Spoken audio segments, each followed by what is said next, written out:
السلام علیکم ورحمۃ اللہ وبرکاتہ۔ آج ہم اپنے مسلک ناول کی سیکنڈ پارٹ سٹارٹ کرنے والے ہیں۔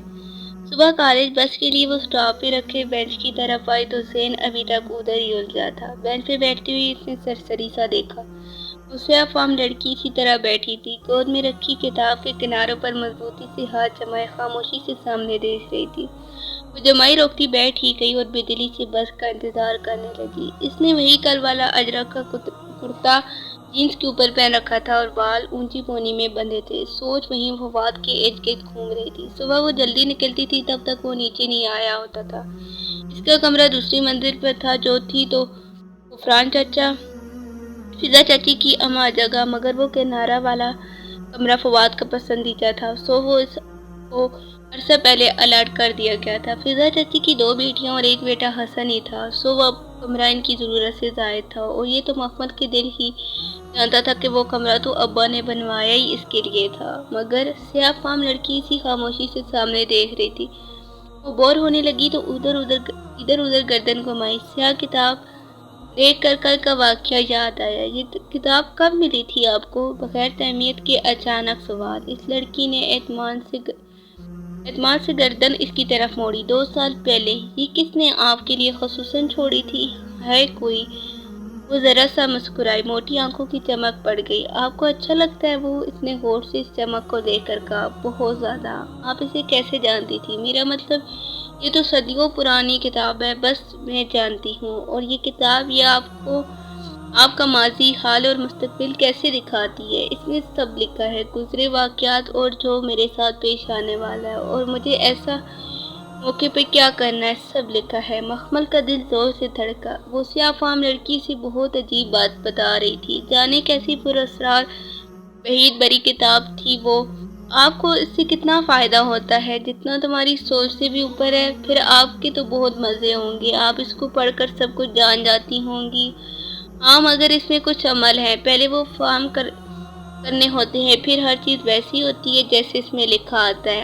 عملیات؟ وہ چونکی، اندر کوئی الارم سا بجا۔ یہ تو کوئی سفلی علم کی ماہر بیٹھی تھی، اس سے ذرا اعتراض برتنا چاہیے۔ ہاں، سیاہ فام لڑکی مسکرائی، جو وہ عملیات کر لے اس کتاب کے ذریعے دنیا پر راج کرتا ہے۔ سب لوگ اس کی مٹھی میں آ جاتے ہیں اور ہر شے اس کے لیے تسخیر ہو جاتی ہے، صرف میں نہیں۔ اگر تم بھی اس کتاب کا خاص علم سیکھو تو تمہیں اس کے الفاظ میں اپنا ماضی، حال اور مستقبل نظر آنے لگے۔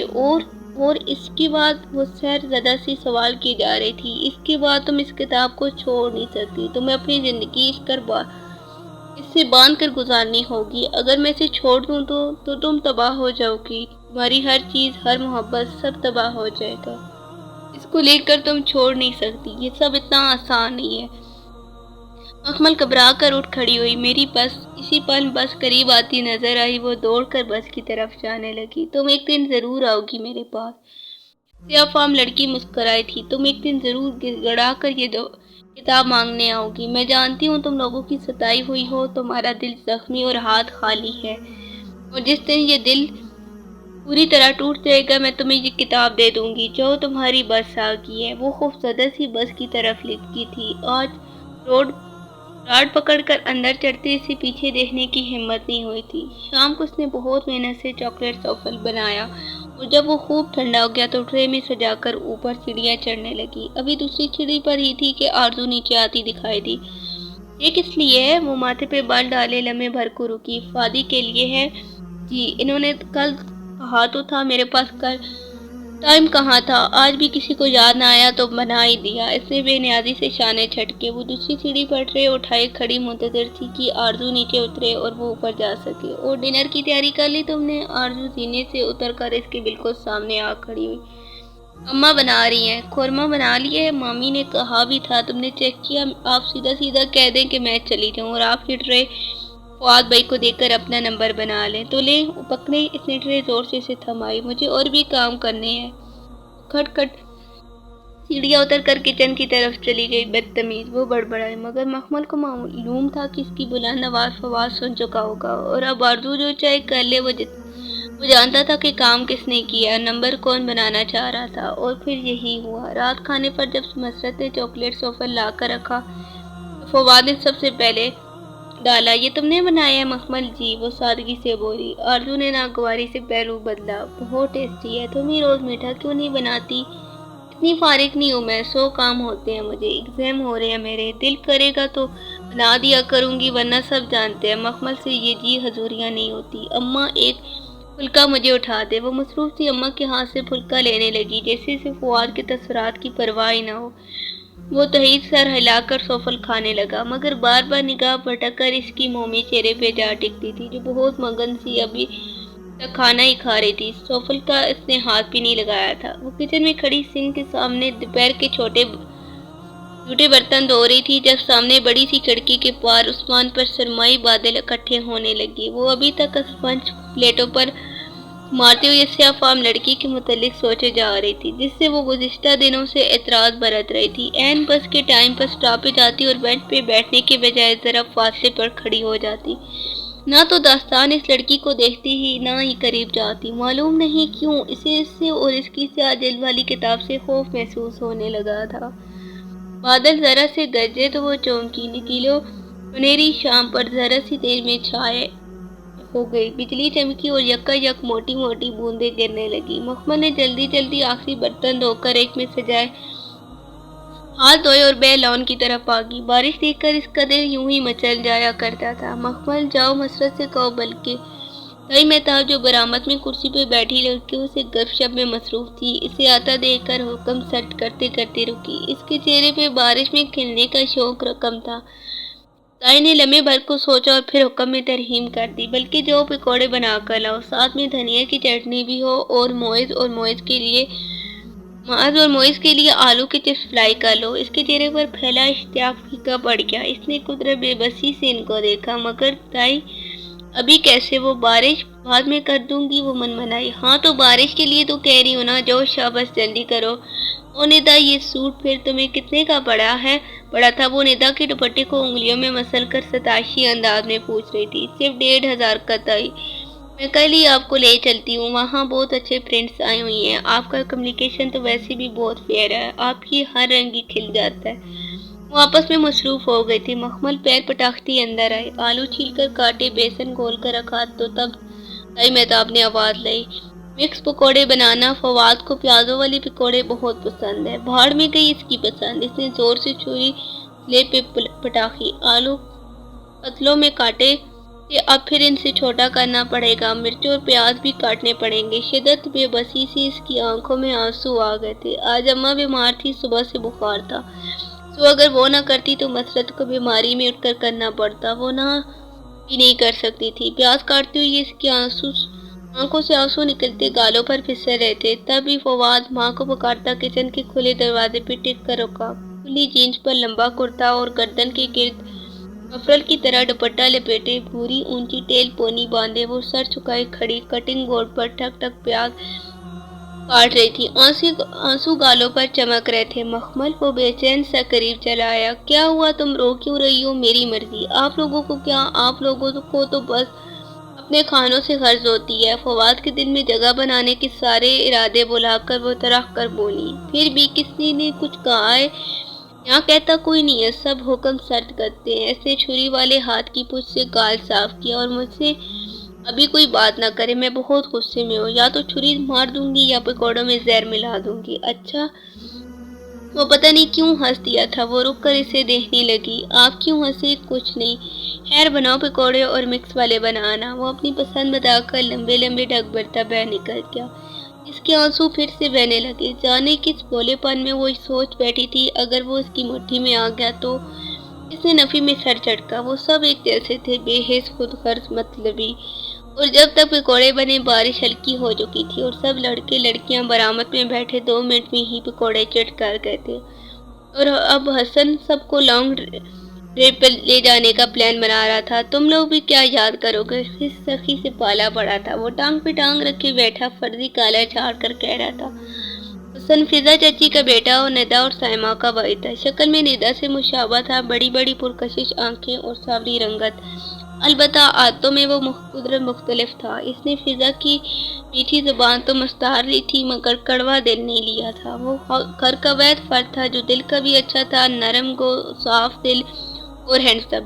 ابھی ابھی وہ آفس سے آیا تھا اور کوٹ کرسی کے پیچھے لٹکائے آستینے فولڈ کیے بیٹھا وہ تھکن کے باوجود سب کو آؤٹنگ پہ لے جانے کی دعوت دے رہا تھا۔ کون کون چلے گا؟ سائمہ بلند آواز میں پوچھنے لگی تو مخمل بھی دل میں مچلتی خواہش کے بحث قریب آ گئی۔ میں بھی چلوں گی؟ سب نے رک کر اسے دیکھا۔ کندھے پہ پرس لٹکائے بالوں کو اسٹائل سے پینٹ میں جکڑتی آرزو نے جو اندر سے بہر آ رہی تھی قدرت ناگواری سے اسے دیکھا۔ ان کو بھی یہ شوق ستانے لگی ہیں اور پھر سبھی صاف ساتھ بولنے لگے، تمہاری جگہ نہیں بنے گی، ہم پاپا کی ہائی ایس لے کر جا رہے ہیں، سب کی سیٹیں پوری ہیں، تم بیٹھ جا کر کیا کرو گی؟ سدرت اکثر ہنسی، مہتاب تائی کی فوٹو کاپی، بیٹا جان آپ کے تو ایگزام ہو رہے ہیں۔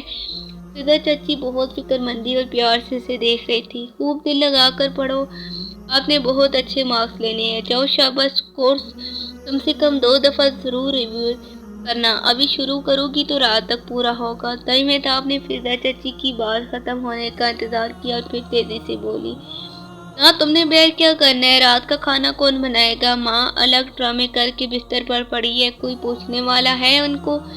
بس مفت کی روٹیاں توڑے جاتے ہیں۔ فواد نے لمحے بھر کو کچھ کہنا چاہا پھر خاموش رہا اور حسن جو خاموشی سے ساری کارروائی دیکھ رہا تھا بالآخر کیا اٹھا، کوئی محمد سے بھی تو پوچھے وہ کیا چاہتی ہے۔ ہاں اب ہم اس سے پوچھتے رہیں، تائی بگڑ کر بولی۔ حسن لمحے بھر کو بالکل چپ ہو گیا، مگر فضا نے بیٹے کے جانے پر واضح برا منایا، جاؤ تم اندر جاؤ، وہ بس اتنا ہی کہہ سکی۔ تائی مہتاب سے مقابلہ کرنا ان کی بس سے باہر تھا۔ وہ پیر پٹاختی بھاگ کر کچن میں آئی، کرسی پر سر جھکائے پھوٹ پھوٹ کر رونے لگی۔ کافی دیر روتے روتے سر اٹھایا تو کھڑکی کے پار ڈرائیور وے پہ بہ نکلتی ہائی ایس دکھائی دی۔ اس میں ایک دو لوگوں کی جگہ تو واضح طور پر بن جانی تھی۔ بے اختیار اس کا دل چاہتا کہ وہ رات کے کھانے میں زہر ملا دے، اور کاش وہ ایسا کر سکتی۔ ساری رات وہ وقفے وقفے سے آنسو بہاتی رہی تھی، ٹھیک سے سو بھی نہیں سکی تھی۔ صبح اٹھی تو سر بھاری سا ہو رہا تھا، بمشکل ہی ایک سوکھا ٹوسٹ اور چائے کی آدھی پیالی حلق سے اتاری اور بہہ نکل آئی۔ اسٹاپ پر معمول کی ٹھنڈی صبح اتری تھی۔ بینچ پر وہ سیاہ فام لڑکی ویسے ہی بیٹھی خاموشی سی سیٹ میں دیکھ رہی تھی۔ گود میں سیاہ جلد والی کتاب رکھی تھی اور اس کے سیاہ ہاتھ کتاب کے کناروں پر مضبوطی سے جمے تھے۔ آج وہ قدرن تھکی تھکی اور پر مرثد لگ رہی تھی۔ سو جا کر بینچ پر ہی بیٹھ گئی۔ 10 منٹ ہی کٹنے تھے تو اتنا کیا اعتراض برتنا؟ وہ سیاہ فام لڑکی نے ذرا سی گردن اس کی جانب موڑ لی، رات کو ٹھیک سے سوئی نہیں؟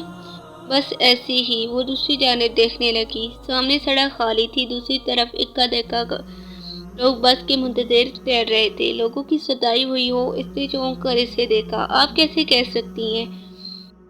مدت انداز میں پوچھا، تمہارے چہرے پہ لکھا ہے تمہارا دل غمگین اور روح بوجھل ہے، تم تکلیف میں ہو، لوگوں کی باتیں تم سے برداشت نہیں ہوتی ہے نا؟ معلوم نہیں، اس نے بظاہر لاپرواہی سے شانے اچکائے، البتہ اندر دل زور سے دھڑکا تھا۔ اور تم مستقبل کے بارے میں خوفزدہ اور ماضی کے بارے میں غمگین ہو، شاید اب کہ وہ واضح چونکی تھی، بے اختیار ہی لبوں سے پھسلا تھا۔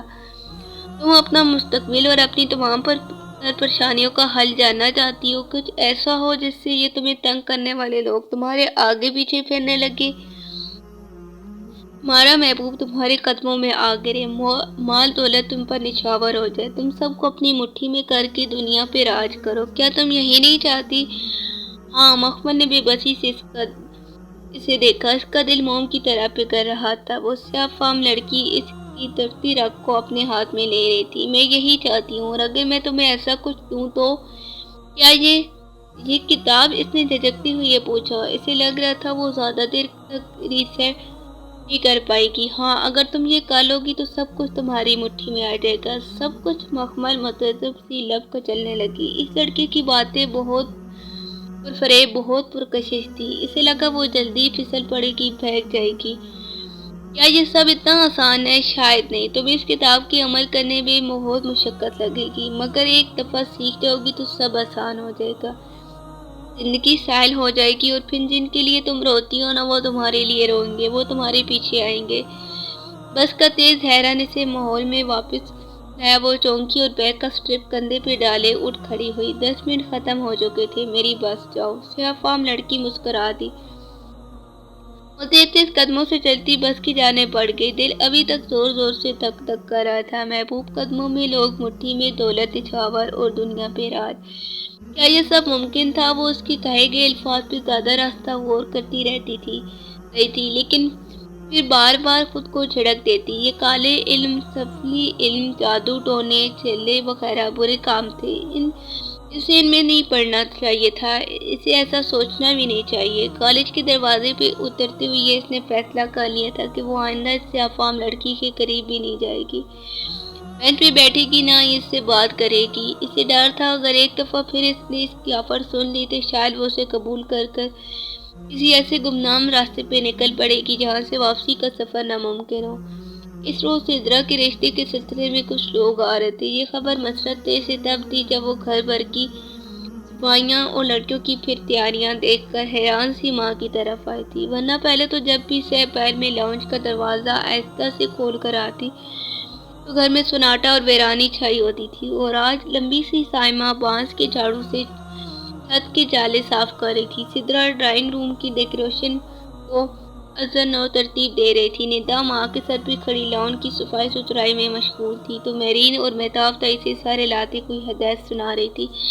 ایک آرزو تھی جو ٹیرس پر ٹانگ پہ ٹانگ رکھے بیٹھی، کانوں میں واک مین لگائے کسی میگزین کے ورق الٹ رہی تھی، بے پرواہ، بے نیاز اور مغرور۔ شکر کہ وہ خوبصورت نہ تھی، ورنہ شاید وہ آسمان سے نیچے نہ اترتی۔ رشتہ سدرا کا ہے اور یہ خود غرض خاندان سارا کا سارا لگا ہوا ہے، مطلب؟ اوہ، آہستہ بولو۔ مسرت نے گھبرا کر ادھر ادھر دیکھا، پھر آہستہ سے بتانے لگی، دراصل بھابھی بیگم کا محض اندازہ ہے کہ رشتہ سدرا کا ہی ہوگا۔ نعمان بھائی کی بیگم نے خصوصاً کسی کا نام نہیں لیا، سو اب فضا کو شاید کچھ امید ہو۔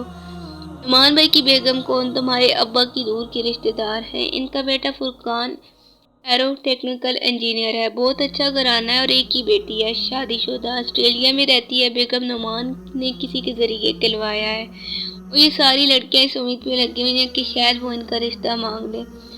وٹ ربش! وہ ہنس کر اپنے کمرے کی طرف چلے گئی۔ شام میں مسرت نے اسے کچن میں مدد کے لیے بلوا لیا تھا۔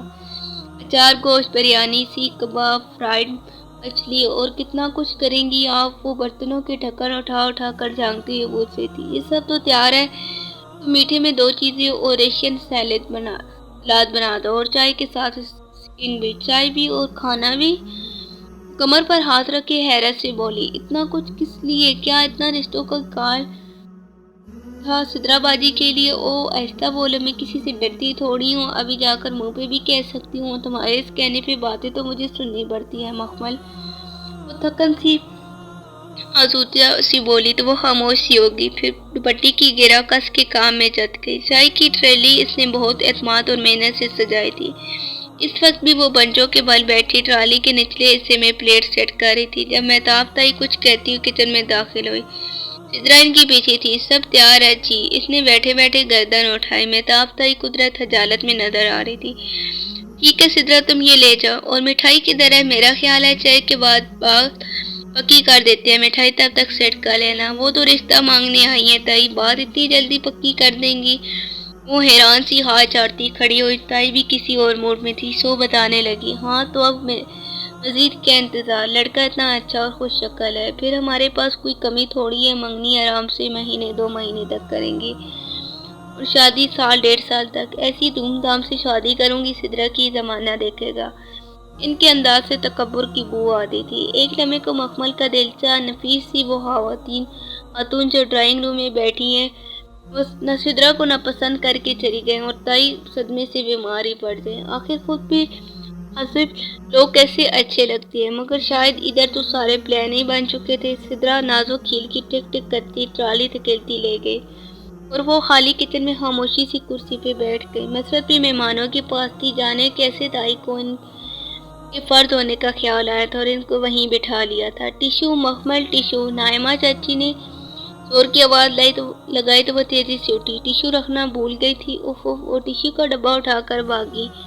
بس لاؤنج میں لمحے بھر کو رک کر بڑے آئینے میں خود کو دیکھا۔ اونچی پونی ٹیل، سیاہ جینس پر لمبا سفید کرتا اور گردن کے گرد مخصوص انداز میں لپٹا ایک ٹائی اینڈ ڈائی دوپٹہ جس پر وہ بہت سی جوڑوں کے ساتھ چلاتی تھی۔ یہ غالباً پچھلی بقرعید پر بنوایا گیا جوڑا تھا جو اب تک خاصا کس چکا تھا۔ خیر کون سا میرا رشتے کے لیے آیا؟ وہ شانے اچکا کر ڈرائنگ روم کی طرف بڑھ گئی۔ نفیس اور باوقار سی بیگم نعمان بڑے صوفے پر تکلف سے بیٹھی مسکراتی ہوئی تئی مہتاب کی باتیں سن رہی تھی۔ اسے آتے دیکھ کر قدرت خوش دلی سے اٹھ کھڑی۔ مخمل بیٹا آپ اب آئی ہو؟ کب سے پوچھ رہی تھی تمہاری تائی سے۔ وہ ایک دم گھبرا سی گئی لیکن سنبھل کر آگے بڑھ کر ملی۔ السلام علیکم۔ وعلیکم السلام۔ اتنی دیر سے پوچھ رہی تھی تمہارا وہ میں؟ ہاں آئی نو بیٹا، تم اس اعتماد پہ لگی ہوئی ہو کہ مجھے یاد ہے جب میں کریم بھائی کی عیادت کے لیے آئی تھی تو اس اکیلی بچی نے سارا کھانا بنایا تھا۔ وہ اسے اپنے ساتھ بٹھا کر پیار سے دیکھتی 2 برس پرانی بات کر رہی تھی۔ وہ گھبرا کر کبھی تائی کے تنے نقوش کو دیکھتی تو کبھی سدرا کی متحیر ہوتی رنگت کو۔ وہ تو بس ٹشو دینے آئی تھی، پھر اتنا استقبال چیمینی درد۔ آپ یہ ڈرم اسٹک لینا بھابھی، یہ تائی نے ان کی توجہ بٹانا چاہیے۔ ارے یہ تو میری فیوریٹ ہے مخمل، تم نے بنائی ہے نا؟ مجھے یاد ہے تم نے اس دفعہ بھی کھانے میں یہ بنائی تھی اور پیری اسپیشل تم سے ریسپی پوچھ کر گئی تھی اور اسے سمجھ میں نہیں آ رہا تھا کہ کیا کرے۔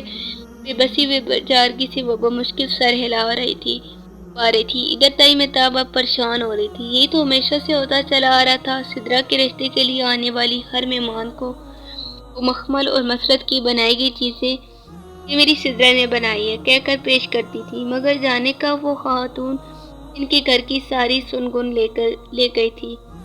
بس بھابھی بچیاں ماشاءاللہ سبھی سگڑ ہیں ہمارے گھر میں۔ فضا چچی نے بظاہر مسکرا کر بات سنبھالی مگر قدرت بے چین وہ بھی تھی، کہیں کچھ بہت غلط تھا۔ جی مگر یہ سب تو سدرا نے بنایا، بیچاری صبح سے لگی ہوئی تھی، مسرت نے جلدی سے کہا۔ جی تائی مہتاب نے فوراً تائید کی۔